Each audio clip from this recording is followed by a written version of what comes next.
Should you signal when you reverse parking? Well, yes and no. Initially, you signal left in both scenarios. If you're reversing left or reversing right, you indicate left to allow people to overtake you on the right. Then, when you select reverse gear, switch it off because your reverse lights come on. So people know what you're doing.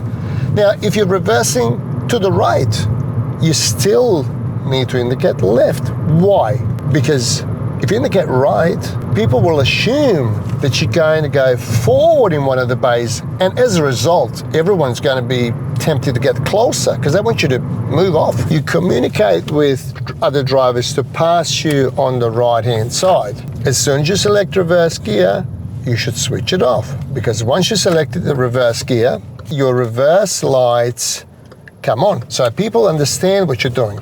So there's no point leaving indicators on. Often I see a lot of private supervisors and some instructors as well. They would get, their student to get in a position to reverse park, but the next moment somebody gets too close from behind, and they would still sit there, negotiate with the driver from behind to pass them. You shouldn't do that. You should go and find another spot. The best way is to get in a position as soon as possible. That way you're not going to have people getting too close, because if you get in a position, selected reverse gear and switch your indicator off, everyone will know what you're doing. I also see a lot of private supervisors and some instructors indicating right before they reverse on the right side. That's incorrect, because if you indicate right, everyone will assume that you want to turn forward in one of the bays on the right side. So don't do that. So indicate left, get in a position as soon as possible, select reverse gear and start the maneuver. If somebody got too close, abort and choose another spot. They changed a lot of these rules back in October of 2017. It was mandatory to indicate left when you're reversing out of a driveway. I always oppose that rule, because what's the point indicating when you are reversing, because people can see your direction. The criteria point signaling in your driving test in Western Australia is marked based on different aspects. Sometimes duration of the signals can play a big role. For example, if you indicated and turn wasn't too sharp and the steering did not cancel the indicator automatically.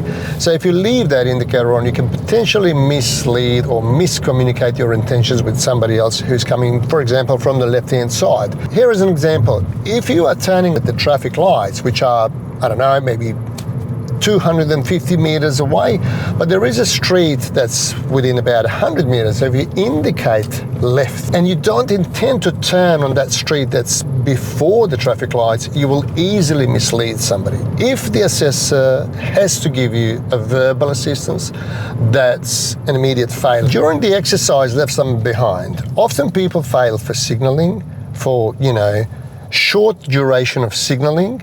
If they are about to turn into a driveway to make a 3-point turn, but they don't signal soon enough. So if you just slow down, other drivers will be tempted to overtake you because you're not telling them anything, there's no signal. However, if you indicate right, at least about 3 seconds blinking before you are about to turn. The rule book says, by the way, 5 seconds. But look, 3 to 5 seconds, even slightly longer, no big deal. If somebody claims that it was a bit harsh to fail for insufficient duration of the indicator, well, that could cause an accident. Here is a perfect example. If you don't indicate, and if you intend to turn without the signal, and you're doing 7 kilometers an hour, most drivers will assume that you're just stopping. So you have to indicate sufficiently, and you have to be aware of anything, any movements behind you. Also, a lot of people tend to check the blind spot on a two-way road if they are turning into a driveway on the right-hand side, but that's unnecessary. So here is why. Because if you indicated soon enough, and if you check the mirror, and if there's a driver behind you, they will not overtake you on the right-hand side if your indicator is blinking. So any driver will be compelled to slow down and allow you to clear the street before they move on. The assessor will probably assume that you are unaware of your obligations, especially if you slow down significantly before you turn suddenly. There's a good chance that someone's already committed to overtaking you. Think about it. You indicated, and it's blinking for about 5 seconds. Everyone sees it. Check the mirror a few times. reduce your speed significantly, and go into a driveway that you intended to go to. You don't have to indicate while you are reversing. You indicate before you start to reverse, when you are getting in a position to reverse. Now, briefly, which method do I recommend? The 3-line method or 45-degree method? So if you're doing a 3-line method, the reference points are a lot more precise than if you're doing the 45-degree method. Also, if you choose to do a 45-degree method, you won't necessarily fail, but there's more chance that, you know, some drivers will get aggravated if you completely block the car park partially before you commit to reversing into your desired bay.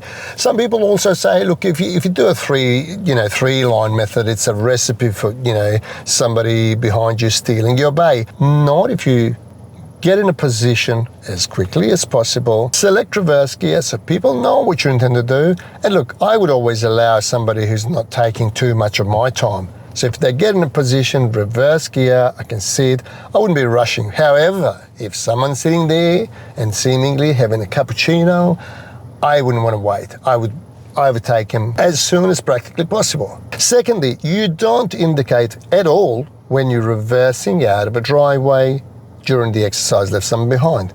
It's pointless because people see what you're doing, and also you have reverse lights. Duration and timing also plays a huge role. So don't indicate before you pass the street you don't intend to turn on. For example, if you're turning left at the lights, which is about 300 meters away, and if it's a little street coming at about 170 meters, so don't indicate before you pass that street that you don't intend to turn on. Very important, because that could be immediate fail. If the assessor is forced to ask you to switch your indicator off, because if there's a car coming from that street, that's immediate fail, because that's called verbal assistance. Either verbal or physical intervention will be immediate fail. So just to summarize, you're not supposed to indicate while you are reversing into a parking bay, but you have to indicate before you start to reverse. So while you're still going forward, so you're allowing people to pass you on the right-hand side. Indicate left in both scenarios. If you're reversing to the left or the right, you indicate left.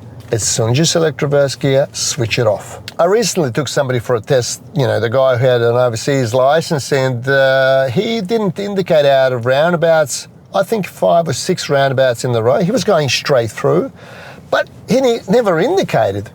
And that alone caused him to fail his test based on signaling criteria, signaling item. So, you know, for example, if you have to score throughout the entire assessment, you have to score at least 8, he would have, you know, scored about 4 or 5. The best policy, you know, if somebody asks me, hey, yeah, how many points you can lose? Go for 0.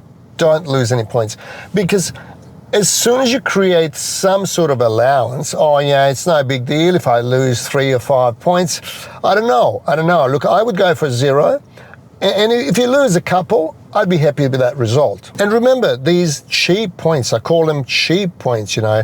Why would you forget to signal? For example, you parked on the side of the road, you're about to drive off. First, check your mirror. If someone's passing you, don't indicate, okay? So hold it off, okay?